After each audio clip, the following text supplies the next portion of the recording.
Hello. Today I'd like to briefly talk about the Labour Party and their treatment of Diane Abbott. If you don't know who Diane Abbott is, she's a British MP, significantly the first black woman to ever be elected to Parliament back in 1987. Since then, she's served in the shadow cabinets of both the Miliband and perhaps more notably Corbyn oppositions. She then resigned from the shadow cabinet after Keir Starmer was elected leader.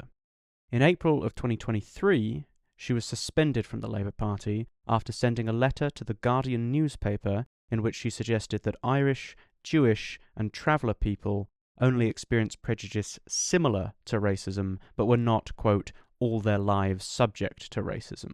This drew widespread criticism, and Abbott apologised for those comments, saying, quote, racism takes many forms, and it is completely undeniable that Jewish people have suffered its monstrous effects, as have Irish people, travellers, and many others, end quote. Nonetheless, the Labour Party suspended the whip, meaning she was no longer a Labour MP. Since then, Starmer and other members of the Labour front bench have repeatedly stated that the disciplinary process is ongoing, that it is an independent process, and effectively that we would just have to wait and see. Alongside the official line, newspapers were being briefed that Abbott was refusing to engage with the disciplinary process.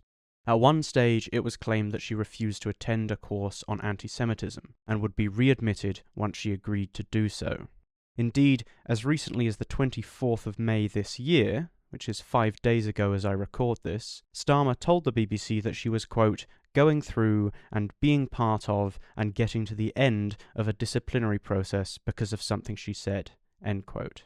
However, yesterday, Newsnight, the BBC's investigative journalism arm, reported that the investigation was completed in December of last year, and Abbott completed the required anti-Semitism training in February of this year. That's nearly 3 months in which the party knew that she had completed all the steps they'd laid out, and yet did not reinstate the whip. Following that report, Labour today announced that Abbott would finally be readmitted as a Labour MP. They refused to say whether she would be allowed to stand as their candidate in Hackney North, the constituency she has represented for nearly 40 years. It's worth noting at this stage that, owing to the timing of the next general election, the deadline for constituency Labour parties to submit a candidate has passed, meaning it's up to the National Executive Committee to decide who Labour will stand in Hackney North. The consequence of the timing of the decision, which again could have been made at any time in the last 3 months, doesn't sit well alongside previous comments Starmer has made about CLPs having the right to select their own candidates. Labour have form here, denying Islington North CLP the chance to select their candidate in spite, or rather because of, their overwhelming preference for Jeremy Corbyn. It's been suggested that the reason for the delay in reinstating Abbott was due to a desire by the party for her to agree to stand down at the next election, and that they would only reinstate her to allow her to resign with dignity. This sentiment was echoed on Newsnight, along with the implication that the right wing of Labour consider Abbott to be an electoral liability owing to interview gaffes from the 2017 election.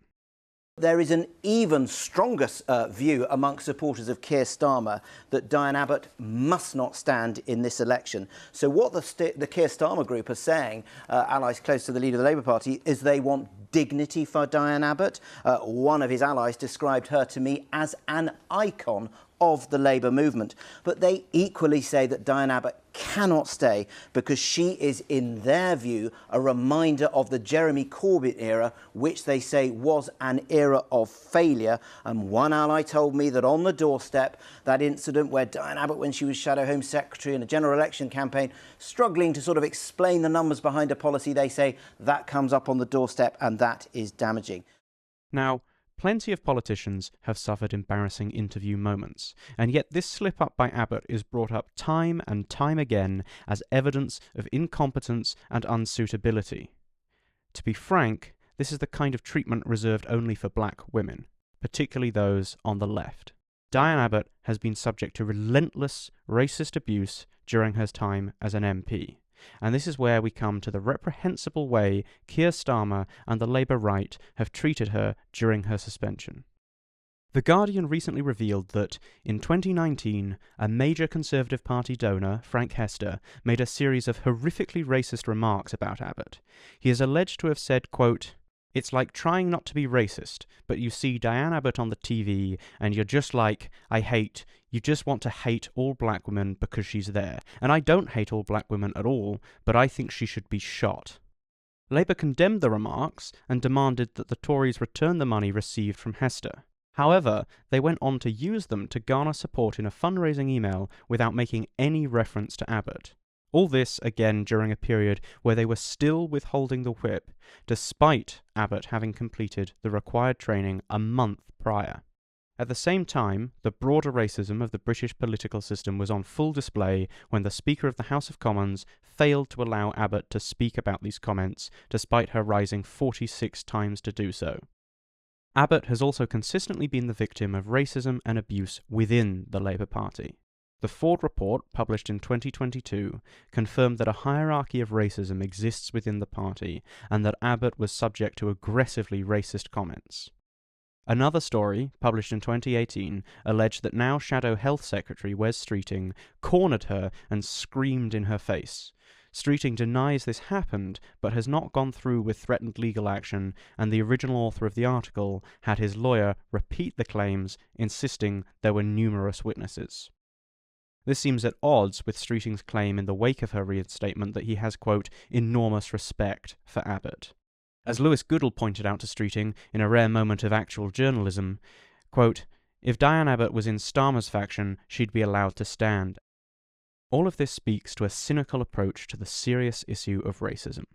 If Labour are only concerned with racism within the party when it's politically expedient, how can we trust that they'll tackle the very real threat of racism and racist violence when in government? I very much hope that Diane Abbott is able to stand as a Labour candidate in July if that's what she wants to do.